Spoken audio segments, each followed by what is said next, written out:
did you want to do $1 Million Island in the first place? Oh, okay. Why did I want to do that in the first place? I would say I feel like there is a lot more to me than just being a fashion designer. Like I am extremely active as a person. I wanted to challenge myself. I'm very big on like trying new things and stepping out of my comfort zone. That's why I feel like that's where most people grow.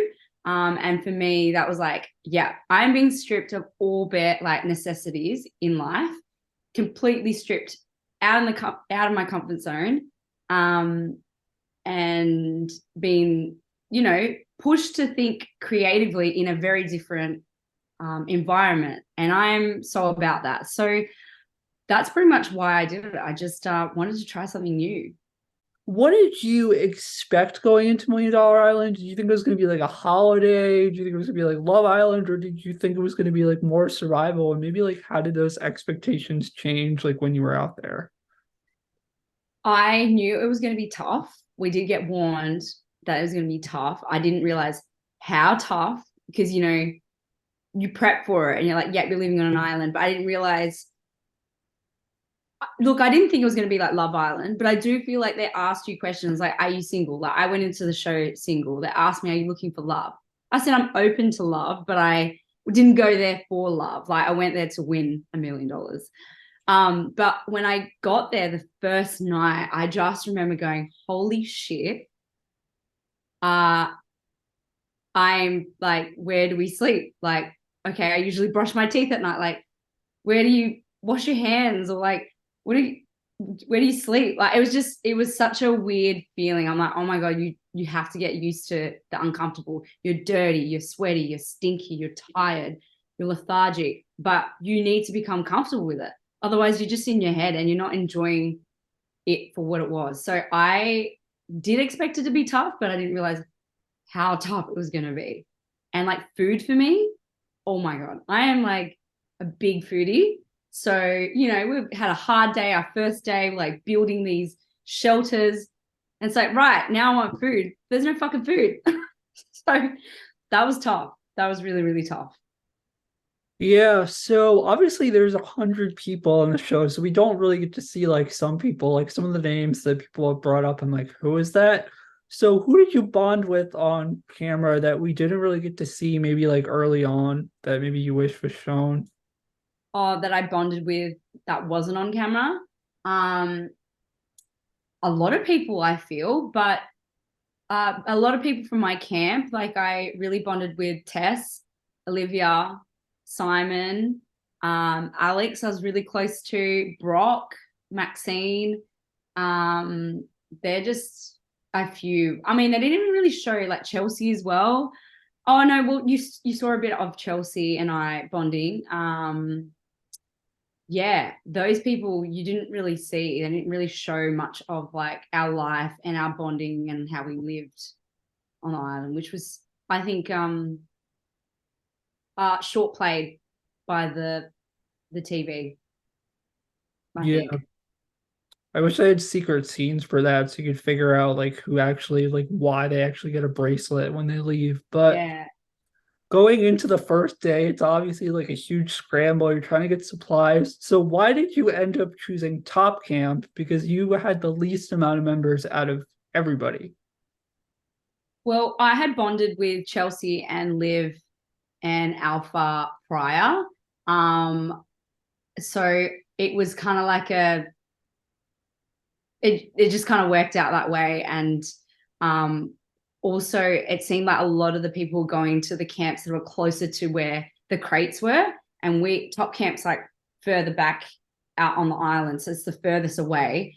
And yeah, we just all kind of ran further away from the crowd, and that's pretty much why I chose it. I kind of followed people that I had bonded with, and wanted to be around. Um, and I'm really glad that I stuck to top camp because I just felt like our camp was probably the strongest, the most mature, um, and we had some strong players in our camp, which yeah, it was nice. It was a beautiful camp to be around. We're very very connected as a camp. So I gotta ask, because you weren't put in challenges later until later on, but what was it like having that giant feast? Because you said you were a foodie after starving for I think it was like a week or 9 days. Oh man, I was not even eating my food. I was literally just like inhaling, and I didn't want to stop. I was like, I don't know, is this a trick? Are they going to take our food off us? So I was like, quick, eat as much as you can. I was putting things in my water bottle.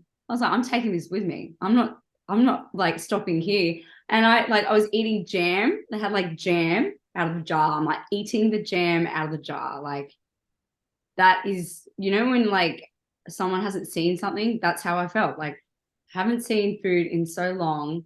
I'm like, I'm gonna binge and I'm gonna binge hard. I don't care if my stomach hurts. I'm eating. I'm eating everything. Everything in my sight.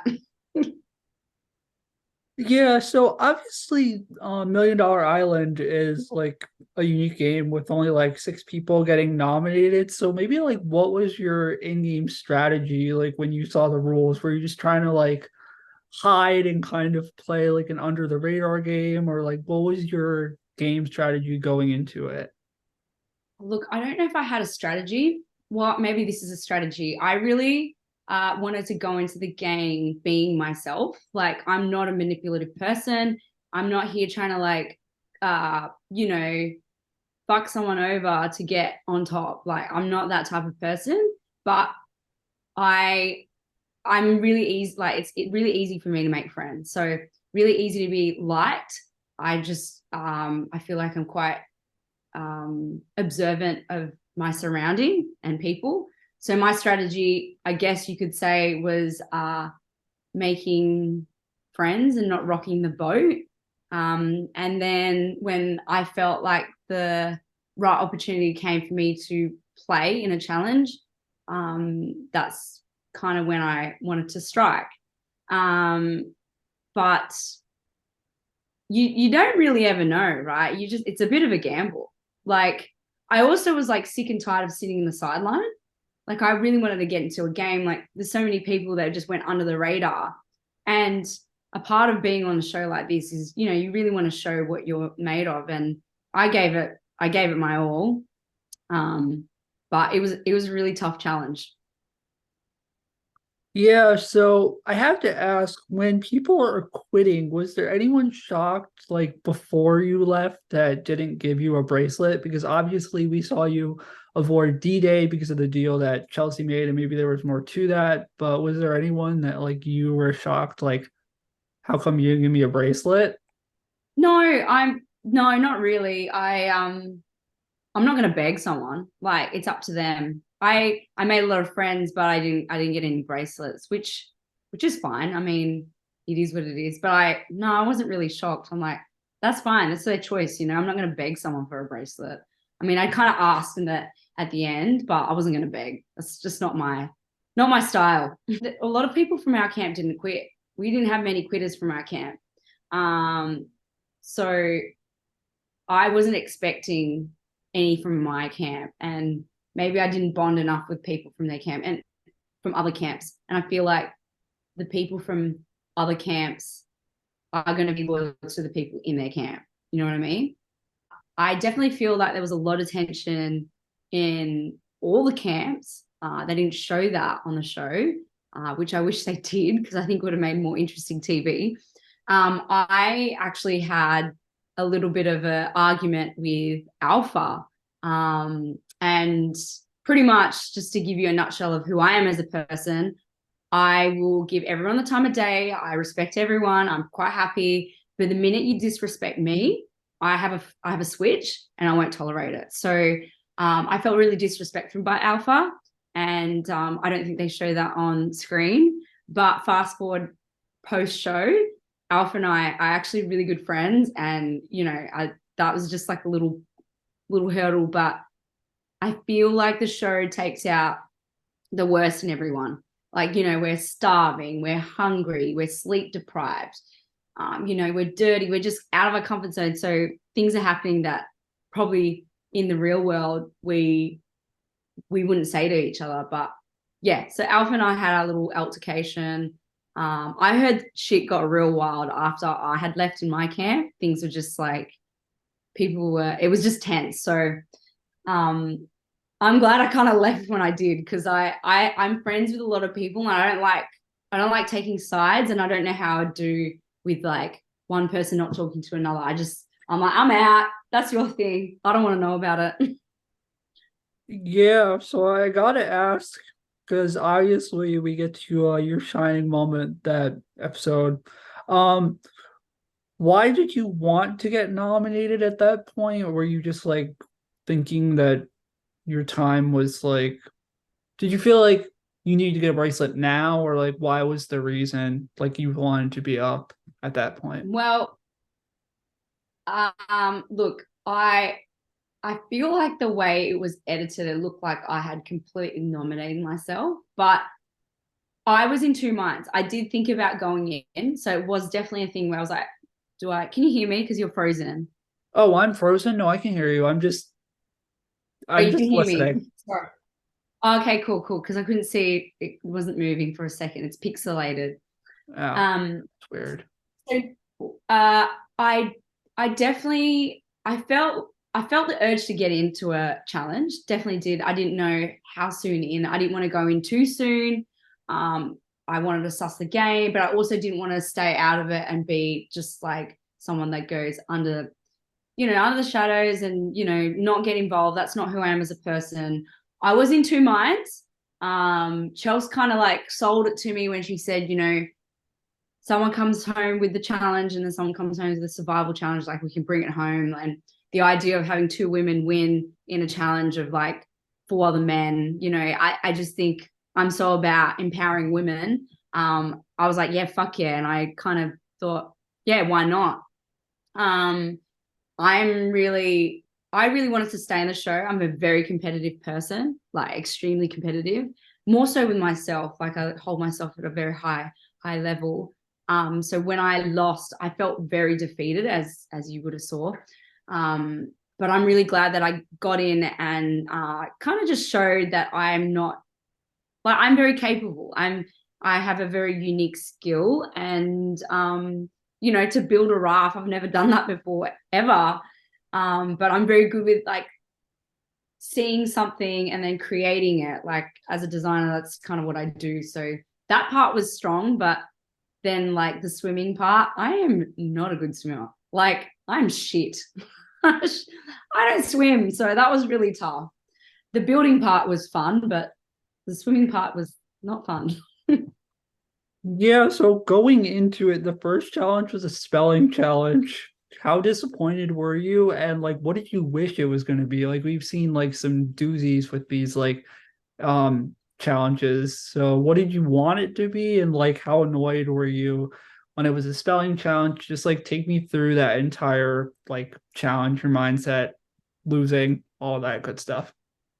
Yeah, okay. So I mean, he kind of Ant Middleton had given us a bit of a hint that it's a way with words. And I'm like, I didn't really know, and I probably should have thought of this properly, like in the moment, like I'm not good with words. Why am I going in a challenge like that? So I was like, I should have known better.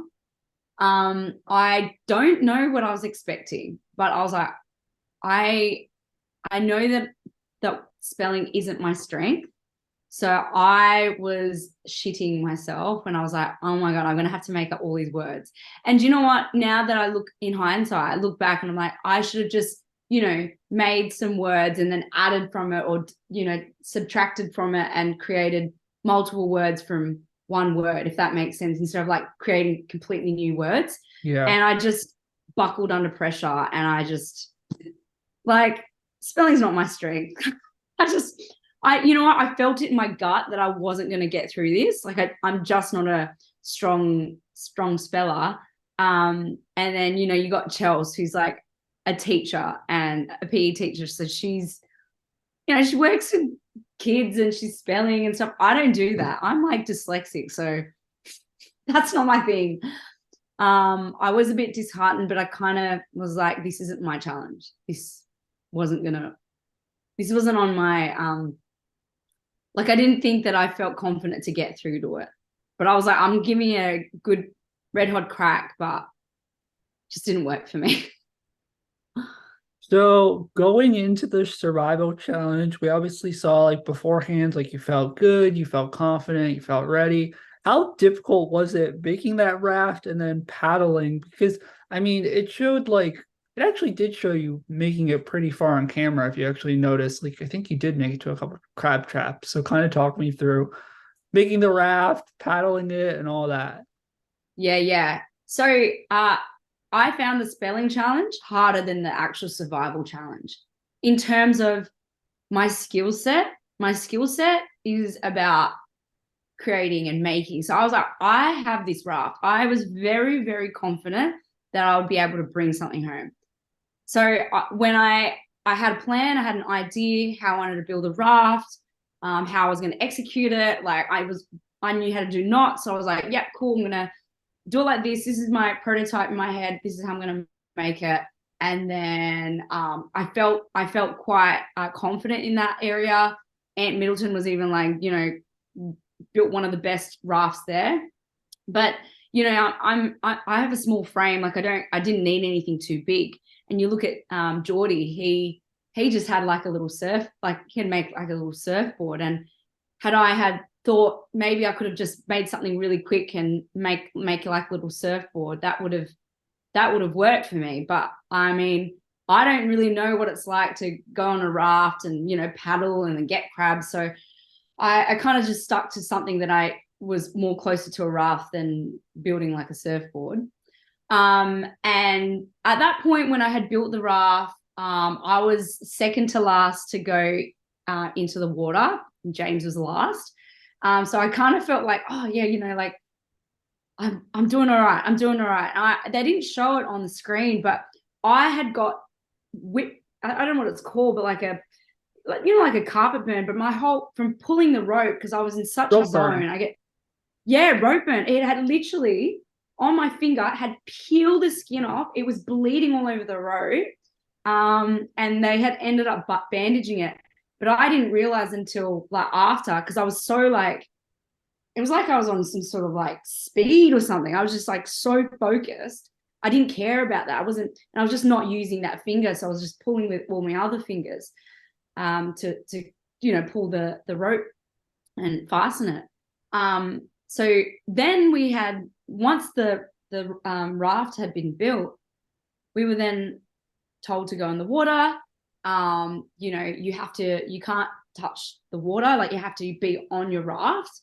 And you had to get 3 kilos worth of crabs. Now, I was like, I got this. I got this. And I was so wrong. Like the current was like pulling me away. Like no matter how far, no matter how much I would, try to use my hands or use the paddle, I just couldn't get myself out. Like I just didn't have the strength. You got Geordie, who's like 6'3", a surf lifesaver. I had no chance. Like even if I put my everything in it, which I did, I just couldn't get myself out. And then I found out something that I don't know because I don't swim and build rafts or use a surfboard. If I had gone on a 45-degree angle and got myself out, I would have been able to get myself out there further. And then when I got out there, I was checking all these crab nets and there was nothing in there. Not all the crab nets had crabs in it. So it was like a bit of a gamble, and all the boys had gotten to it, this closest one. So I still didn't want to give up. So I could see that the boys started going back to shore with their crabs. I was like, nah, maybe they don't have 3 kilos. I'm going to keep trying. So I got myself quite far out, but I didn't get any crabs. And I just remember them saying like, to come back in, and I just buckled. Like I was so tired and exhausted. Like I had bruises all over my chest, all over my arms. I had like cuts, bruises just everywhere. And I just felt so defeated because I was like, I really wanted to give it my all and prove to myself that I can compete with some of these big players. And I just felt quite defeated. And then you see on the show, like I'm quite emotional. And I think there was a really beautiful moment when I was coming into shore, which they didn't show. Jonty, I was just so tired. I couldn't even get my raft in. comes in and he helps me bring my raft in, and like I'm just like crying and he's giving me a big hug, and it was such a beautiful moment. And there's like moments like that I felt that they had missed.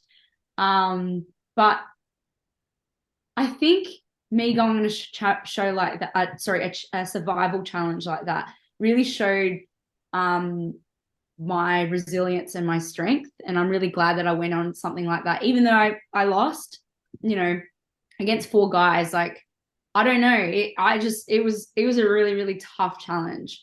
But yeah, I lost, so is what it is. Yeah. Did you I mean you held your own, so that was pretty good. You did really well on that. So after that you looked really defeated. Did you just kind of reside yourself of going home, or did you even like did you think you're gonna get a bracelet, or were you like, hey, I've never camped before, I had a great experience, at least I get to enjoy a nice stay in Malawi? Yeah, no, I definitely wanted to stay, but at top 30, the people that wanted to leave, they left. So the people that wanted to stay were staying, and people weren't quitting. So I was very, very upset that day, because I just knew that I was going home, and I was a little bit embarrassed that I couldn't even get a crab, and you know just yeah, just like all sorts of emotions going on. And I'm like, the waterworks are happening, I'm crying, and I'm like, this is my time, like it's up. And I wanted to make it a little bit further.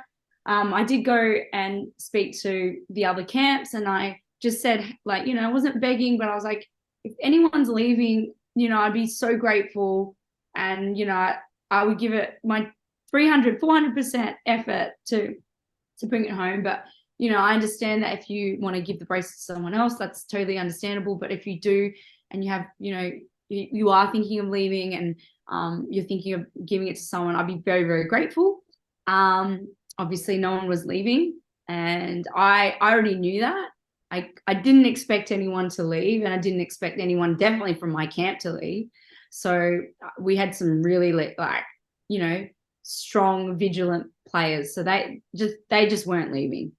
So I kind of knew my time was up, but I tried. I didn't beg, I asked, but I knew my time was, yeah, my time had come. So I forgot to ask, but as a fashion designer, did you make like any cool outfits on the island, or were you like resourceful with like clothes and stuff? Because I mean, that's helpful. Well, so I work in evening wear, so all the dresses that I design weren't going to be right for an island. So I was very particular on like how I was going to dress on the island. I was like, I want to make sure I look good. So I made sure I like styled all my outfits and see if they could like mix and match. And there was a moment on the show, and I don't know if they showed it, but we didn't have like a needle and thread, but we had this tarp that we created as shelter. And so I was using a knife, poking a hole, getting fish wire, and literally one by one cutting the rope with a knife, and just doing little knots and fixing by hand the tarp, so there was no water coming through. I feel like the knotting element of like learning, macrame and all that stuff has helped on the show. Actually, there was a really, really cool moment. This is not really fashion related, but just more to say that my skill set is more physical and hands on. And there was a beautiful moment where we've been on this island, people getting hairy, people getting mustache hair, and monobrow hair, and we're like, oh, what can we do to like get rid of this hair? Actually, Tess was like, I want to get rid of my hair. So I'm like, she's like, oh my god, you know how to thread. So I know how to thread. So what we did was, there was a t-shirt, the hem of a t-shirt, how you Yeah. get the thread to fold it back. So we took the thread out of the t-shirt. I made a knot out of it, so I created thread, and I sat everyone down from my camp that wanted their moustache or their monobrow, their eyebrows done. I was doing the threading on the island. And it's like, the beautiful thing about something like this is you're expected to think, not even expected, but you need to think outside the box. So you need to be resourceful with what you got. Like I would have never thought, hey, I need to, pull a thread out of a t-shirt and thread, like you just wouldn't think like that because we got access to all these things. But on an island like that, you push to think outside the box. And I thought that was a really beautiful moment. And I wish they kind of showed those things on camera, how, how resourceful we were, just we're getting hairy. So what are we doing about it? Yeah, it was a beautiful moment. And I wish they showed that. Yeah, they need like behind the scenes or like secret scene stuff because I feel like that would make like have so much more context for the show. But my last two questions are, what do you take away from the experience like overall? Um, I have realized my resilience. Um, I've also been extremely grateful for what I've got. I think back to like just how we had been stripped of, there's no bed there, there's no showers there, there's no soap there, there's no food there, being cold at night when it's storming and raining, and like just all those things. I'm just so grateful that I have a shelter over my head. I have food. I have access to food. There's so many people that, I can't help but think about people that are homeless and don't have access to this. And we are so, so, so, so great. Like we're so blessed, and I'm so grateful. I take away my resilience, an experience of a lifetime, and being very, very grateful for the simple things in life. So having a shower, a comfortable bed to sleep in, access to food, they're the things that I definitely take away. And yeah, I feel like everyone should go on a show like this, because I think we as humans forget how grateful, like, how blessed we really are, majority of us. And there's so many people that don't have it easy. So I feel like it would be a nice reality check for people to go on a show like this and go, you know what, my life's not that bad. Like, let's count our blessings. So yeah, I feel like it should be like a non-negotiable. Like everyone needs to go on a show like that and like think outside the box and fend for yourself and learn how people skills and how to talk to people. Yeah, that's probably what I take from it. Yeah, I mean, $1 million doesn't hurt, so that's why I would want to go on the show.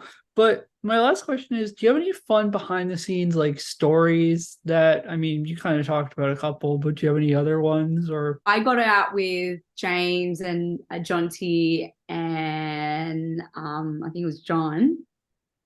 No, not John, Tony. Sorry, where am I? So it was James, John T and Tony and myself. We got out. And we like our first night out, like we went out on town, and I had my first beer and I was like lit, I was like Yeah. one beer lit. I was just eating so much food. Actually, I've got a fun fact. So people thought that we were getting fed food. No, we were not getting fed. Like what we had is what we had. I did not shit for 13 days straight. Legit. Like nothing came out for 13 days because nothing was coming in. So nothing was coming out. Like it's crazy. Like I didn't realize my body could do that. So there was a celebration. I'm going down the beach and I'm saying, guys, I just did a shit. It was just like something to be celebrated about. And actually, Doc, I'm so gullible. Doc goes to me, if you haven't shut by now, it's going to come out of another hole. It's going to come out of your mouth. And I'm like, what? The shit's going to come out of my mouth? Like, just like, he's like talking so much smack, but I'm believing it. I'm like, oh my God. He goes, this is not right. Something's going to explode. Like, it wasn't that dramatic, but I mean, it's dangerous, but nothing was going to come out of my mouth. And here's me going, oh my God, I'm going to have like shit mouth or something. Just like, yeah, so that was a funny story. We had a night where we were all sitting, it was in the evening, we had a campfire and we were all singing